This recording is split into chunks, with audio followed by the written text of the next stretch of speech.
For a few years in the 1970s, the Mr. Asia Syndicate made millions. Heroin creates its own market. It acts like a form of plague. Until jealousy, betrayal and murder brought it all crashing down. Then he just pulled out a gun, shot her in the back of the head, and then said to Wayne, "You're going to help me bury her." This is Mr. Asia, A Forgotten History. All episodes now available on iHeartRadio, Apple, Spotify, or wherever you get your podcasts. You're listening to the Weekend Sport Podcast with Jason Pine from News Talk ZB. James O'Connor penalty on the last play of the game has given the Crusaders a 25-22 win over the Blues in a Super Rugby thriller in Christchurch last night. Strikes it through, and it's over!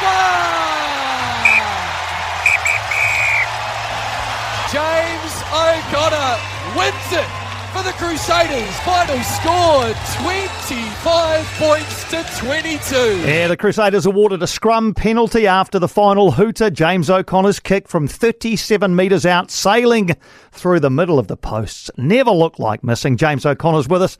How were the emotions, mate, as you lined that one up to win the game? Honestly, even before that scrum pack down, I could feel the pack were going for it. So I had already started my breathing process before we'd even packed the scrum. So I was getting ready to either sit in the pocket and try hit a droppy, or I could feel that the penalty was coming. So man, full credit to our pack. That was a huge shift. And so the ball leaves your boot, goes through the posts. How's the adrenaline after that? You get swamped by your teammates on a pretty wet night in Christchurch. How were the emotions after it went through? Oh, man, well, so I had a kick probably 5 minutes earlier from the same spot, and I didn't hit it as clean. So that last one, really just sucked the process, because I could feel, the leg was twitching a little bit when the run-up was coming. Just brought it back to process, and just you drown everything out. And as soon as I hit it, I felt I hit it pretty clean. So once it went through, exhilaration. It was an unreal moment with the group, and awesome to get that win, because that was definitely a battle, that one. Wet weather footy, tough conditions, and to be honest, the Blues really dominated huge parts of that game. So for us to galvanise and come back again and win it, it's massive for our season. So you said before you were also lined up for a droppy if needed off that final scrum. If you hadn't got the scrum penalty, you were lined up for a droppy. That would have been tougher in wet conditions. Oh, yeah, you don't. The way I hit droppies too, you don't want to go. That's a 180. So, I wasn't going to obviously do a droppy off the scrum, but I think I've been in situations before where I haven't sat in the pocket and taken it and regretted it. You don't want to die wondering. So, we had a process of, if we don't get it, two-phase sort of set up, and then sit back. But luckily we didn't have to go to that, because I think that probably would have been a different outcome. Well, we'll never know, but we're pleased it worked out the way that it did. Could you just talk about your forward pack in that final scrum? Could you feel the desire among your forwards to really dominate that final scrum? Oh yeah, massively. You could see even that sort of last 5 minutes. I only came on with sort of 10 minutes to go. But you could feel the energy on the field. The boys were zoned in. There was definitely a hunger there. But from the Blues as well, they wanted it badly. But I could just see. Obviously, we had a scrum penalty 5 minutes before that, which set up the first kick. So back the pack there was huge shift. Just before we move on from the final play, do you still put as much work into your goal kicking as you always have? Probably more so now. I feel like.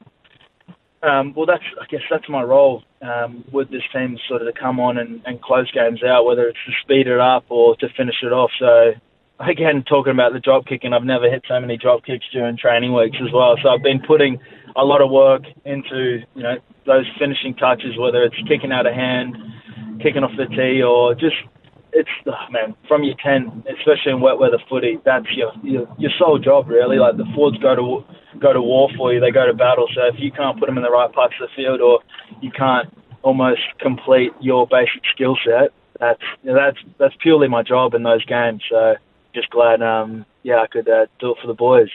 So shortly after you came on last night, the Blues went 22-19 ahead with about 12 minutes to go. That was after you'd led 19-7 early in the second half. So at that point, what sort of conversations are going on out there among the Crusaders players?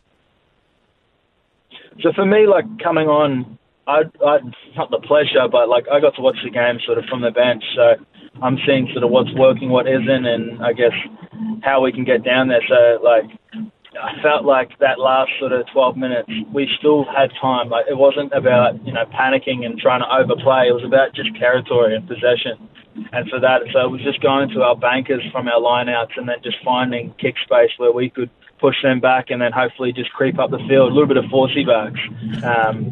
And then, so it worked. We stuck the process, and all the game drivers were on the same page in terms of what exactly we wanted to do to get the outcome. And it's just beautiful when it all, syncs up. Like a symphony, I guess. Absolutely. And you've played every game this season, all but one, though, in an impact role, like last night. Has that needed much of an adjustment on your part to play a slightly different role? Oh, yeah, massively. Like, I'm not going to lie, I love starting. I've always, that's sort of what you play the game for. But moving into this different role was pretty clear. Even like the conversations I had with all the coaches and stuff like that was sort of the role we saw that I could really, I guess, help the team was sort of like that last 20 or 30 minutes, like I said, sort of closing games out. And it hasn't been something in the past that I've loved or have done that well at. So I have all the detail, like, I've been in the game for a long time, so I know how to do it. It's just about doing it correctly, and it's all just about moments, just pure choices and just execution. So I've really focused on that this season. That's sort of my role, and that's how I can help the team. And that's, my game right now is that part, that last sort of 30 minutes, and making sure we're playing in the right areas of the field and then taking our opportunity. So a shift in mindset, definitely, because, you come off the bench and a lot of the time, most other positions, you just want to come on and make an impact, get your hands on the ball, go to work. So my big thing is about almost keeping the guys calm, working hard in that backfield so they're not getting too much space, because guys like, Will Jordan are playing 80 minutes each week, so I want to make sure, I'm coming on and taking some of the load off him, running meters-wise and covering a lot. But other than that, it's literally just about process and getting the guys in the right parts of the field so we're in the battle, in the fight, and, can do those sort of things. So the bloke in the 10 jersey, Tahe Kamara, how do you evaluate his potential? I mean, he's an incredible talent. No, I've said it before, he's one of the most naturally gifted 10s I've played with, and he's just got such a love for the game. The way, like, his composure and the way he sees it, and just his foot speed and his pass, like, he's a very gifted guy. But I think that only takes you so far, but for me, it's his willingness to learn. Like, the amount of conversations we have about rugby and about footy, it's awesome, because we're both challenging each other and we're both growing from each other, and Rivers as well. Like, it's been sort of tougher for him because he had an injury at the start of the year, and he's fighting his way back into the group. But our connections between all of us 10s and game drivers is awesome. Like, the amount of review the guys who aren't playing are doing for us in terms of what they're seeing in attack plans, how we review oppositions, how we're previewing games. It's awesome to see everyone just helping each other. We're working for the one jersey, but we're all on the same page in it together, and you can definitely feel it's a team performance, like a full squad performance. That's so good. When you came into the team this year, did you feel any lingering effects of the team's disappointing 2024? Oh, 100%. It wasn't shied away from. First bloody few meetings were all about, this isn't a Crusaders standard, like, where do we go wrong and how do we fix it? And then just the conversations of, it was never about being a victim. It was like, how do we step up? How do we, own, how do we own this and move forward and get back to the Crusaders DNA? And it's not about doing what teams did in the past. It's taking, elements of what, the successful teams have done, but it's a new Super Rugby style. It's a new system. The rules have changed. So it's just about all syncing up on the same page. But it's probably the one team I've been a part of where there is no shying away from winning. Like, a lot of other teams I played for in the past have spoken about, playing good rugby and the process, which is a huge part of it. But I felt like it was a line in the sand of, like, this is not good enough. This is where we need to be.